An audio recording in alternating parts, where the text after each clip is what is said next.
ngasi numidang wiramda phongkiba pawse da yawa I pawsing myamda Manipur Circle News na pawdamjari tha asigi taramari da Indo Myanmar border gi Tengnopal district ki manung sanba New Lamtal gi Myanmar ga lonaba border pillar number 62 mayada Assam Rifles na Myanmar gi military junta gi mathakta lan hauriba PDO gi kadar tara hat khibagi thodok chawthorakpa yana leiri thadok adu military junta gi mayokta lan hauriba pro democracy movement ihau changsinliba government in exile oina leiriba National Unity Government के माइकई दगी यामना कन्ना यानिंग दबा फोंदोक तो नम्यार अदु inquiry तौगदबनी हाइरी लेखिद्रबा कदर तरा अदु National Unity Government के arm wing ओइरिबा People Defense Organization की कांगबु सिंगनी border के सेन अबा लेरिंगै द इंडिया ना border fencing खाबा के थबक चथरिबा असि लेपकदबनी हाइना सो खंगलखरे Tangkhul Nagalong na akanba warning torokli Haujik Urkhul da pangthokliba manga suba state level Siroi Lili Festival asida saruk yanaba National Highway 202 gi Imphal Ukhul lambida makhal amatagi ayat apan pidanaba Tangkhul Nagalong na akanba mawong da warning torokli Tangkhul Nagalong na thokiba statement asida Festival asida sathok chasin toriba singda makhal amatagi ayat apan piroidabani masida ayat apan piriba sing ikai khangdaba amasung khwaidagi ka henba thawang amani haina logani festival asida erapan piribasing maduda tholakpa daita pumba masa masana pukadabani hairi ngarang nahan thokiba farm gi lokol amada nomaina kaptuna hatbagi paw moina pawjel news service da gi lokachari laisram tombi gi haksang loduna mathomangam pangthokre Thasi ki tara nipan gi midang pung nipan makhairom tabada Thobal district ka Herok police station ge manung sana leiba Herok khangabok ta nongna saba farm ama sangaba ga mani leinana thokiba khana sainaba gi thodok ta leikidraba farm adu bu senaba laisram tombi sahi ni pumanga gi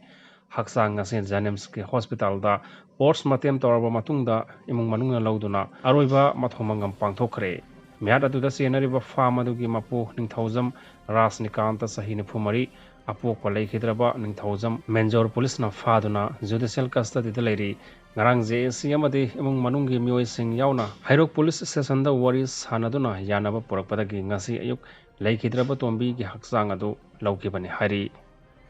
Kokomina kauhiba pungni funipan ge general strike haukre army gi gari thalaga Kangleipak Manipur thakre Government की media ama oiriba DIPR na silaga tha asige kun Siroi Lili festival hoba numit ki paw coverage satpa pawmi kangbu amana tongliba MST bus adu Imphal Ukhul lambi gi yangang pokpi dagi khara haikatlaga leiba golta bida leiba manisuba Maha Regiment ge kangbu amana gari da thariba Manipur hairiba Khamjindrabadi satpa yaroi haina athingba pikhiba thodok adu gi mari leinana kokomina tongan tongan ma demand kya tanduna haugiba pung Nipunipan ge general strike asi haukre general strike asida maram oiraga mausa gi punsida sauna athingba pikre ngalingai da paw khangna da badagi khoiramban kaithil da pot chai yonaba honaramba sing kaithil phambi sing na tugai kre khoiramban kaithil yauna district khudingmakta leiriba karbar ge mafam sing thonglon ki lambi da tangai phadaba natana gari sing sana khide lambi gi mafam kya da maira paiba sing amasung volunteer kya tholaktuna asat awok tawriba gari sing thingki Mafam kharada de lambi da lakpa gari sing Kangleipak Manipur thaba poster thethkhre kumbi da maira paiba sing na general strike khongjang changchilingai da maikai adomda lakiba army gari sing khamlaga Kangleipak Manipur thaba poster gari ge mamaida thethkhre army ge maikai dagi su poster adu makoi masana phawba maira paiba sing dagi lauraga thesaba phawba yauri hiramasi ga mari lenana kokomi ge maikai dagi hairiba Manipur sarkar ge makhada leiriba mari suba Maha Regiment Pawmi singda sathakiba thong maruina basta Manipur thariba wahi adu muthatrabati satpa yaroi haina athingma thamkiba adugidamakta governor na myamda lalle haijagadabani Manipur lenga ki chief secretary security advisor amasung DGP resign tawgadabani Maha Regiment gi kangbuna sathakiba thodok adu akanba mawong da kandem tawi demand sing asiga mari lena na tawriba pung nifunipan ge general strike asina Siroi Lili festival gi damakta chathok chasin tawba amasung Atai essential service ki oinadi konsiloi Manipur state transport ki basta Manipur state haina thariba banner lautolaga chathan gadabani haina warip lobada chenaba sing amadi asigumba warip ama laukibagi tokchak punamak lauraga governor na pongni punipan gi manungda sengdokadabani Manipur gi identity da singnaba warip laukibagi maramchu mari leinaba authority na myamda mayak sengna thamgadabani ꯀꯣꯀꯣꯃꯤꯅ ꯊꯝꯂꯤꯕ ꯗꯤꯃꯥꯟꯁꯤꯡ ꯑꯁꯤ ꯄꯨꯡ 24ꯒꯤ ꯃꯅꯨꯡꯗ ꯊꯕꯛꯇ ꯑꯣꯟꯊꯣꯛꯇ꯭ꯔꯕꯗꯤ ꯃꯤꯌꯥꯝ ꯄꯨꯟꯅ ꯍꯦꯟꯅ ꯀꯟꯕ ꯈꯣꯡꯖꯪꯒꯤ ꯋꯥꯔꯦꯞ ꯂꯧꯃꯤꯟꯅꯅꯕ ꯃꯤꯌꯥꯝ ꯁꯦꯝ ꯁꯥꯗꯨꯅ ꯂꯩꯕꯤꯌꯨ꯫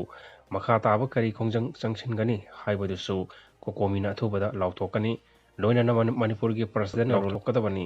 ꯍꯥꯏꯕ ꯑꯁꯤ ꯃꯅꯤꯄꯨꯔ ꯃꯤꯌꯥꯝꯒꯤ ꯑꯄꯨꯟꯕ ꯈꯣꯜꯂꯥꯎ ꯑꯃ ꯑꯣꯏꯅ ꯂꯧꯃꯤꯟꯅꯁꯤ ꯍꯥꯏꯅꯁꯨ ꯐꯣꯡꯗꯣꯛꯈ꯭ꯔꯕꯅꯤ꯫ ꯀꯣꯀꯣꯃꯤꯅ ꯀꯧꯔꯤꯕ ꯖꯦꯅꯔꯦꯜ ꯁ꯭ꯇ꯭ꯔꯥꯏꯛ ꯑꯁꯤꯒꯤ ꯃꯅꯨꯡꯗ ꯏꯝꯐꯥꯜ ꯏꯁꯀꯤ ꯇꯣꯉꯥꯟ ꯇꯣꯉꯥꯟꯕ ꯂꯝꯕꯤꯁꯤꯡꯗ ꯌꯥꯝꯂꯕ ꯃꯤꯌꯥꯝꯅ ꯂꯝꯕꯤ ꯁꯣꯔꯣꯛꯇ ꯊꯣꯛꯂꯛꯇꯨꯅ ꯑꯆꯠ ꯑꯋꯣꯛꯁꯤꯡ ꯊꯤꯡꯈꯤ꯫ ꯌꯥꯏꯔꯤꯄꯣꯛ ꯂꯝꯕꯤꯒꯤ ꯀꯣꯡꯕ ꯊꯣꯡ ꯌꯥꯎꯅ ꯋꯥꯡꯈꯩ ꯂꯝꯕꯤꯒꯤ ꯌꯨꯝꯂꯥꯟ ꯂꯩꯔꯛ ꯂꯝꯕꯤꯒꯤ ꯃꯄꯥꯗ ꯃꯐꯝ ꯑꯗꯨꯒꯤ ꯃꯩꯔꯥ ꯄꯥꯏꯕꯁꯤꯡꯅ ꯂꯝꯕꯤꯗ ꯎ ꯋꯥ ꯐꯩꯖꯤꯟꯗꯨꯅ ꯑꯆꯠ ꯑꯋꯣꯛꯁꯤꯡ ꯊꯤꯡꯈꯤ꯫ ꯑꯗꯨꯃꯛꯄꯨ ꯏꯃꯥꯔꯖꯦꯟꯁꯤꯒꯤ ꯑꯣꯏꯕ ꯊꯕꯛꯁꯤꯡꯗꯤ ꯑꯊꯤꯡꯕ ꯑꯃꯠꯇ ꯄꯤꯈꯤꯗꯦ꯫ ꯀꯥꯝꯖꯣꯡ ꯗꯤꯁꯇ꯭ꯔꯤꯛꯇꯒꯤ ꯌꯥꯏꯔꯤꯄꯣꯛ ꯂꯝꯕꯤꯗ ꯁꯤꯔꯣꯏ ꯂꯤꯂꯤ ꯐꯦꯁꯇꯤꯚꯦꯜ ꯌꯥꯎꯕ ꯂꯥꯛꯄꯁꯤꯡ ꯑꯊꯤꯡꯕ ꯑꯃꯠꯇ ꯄꯤꯈꯤꯗꯦ꯫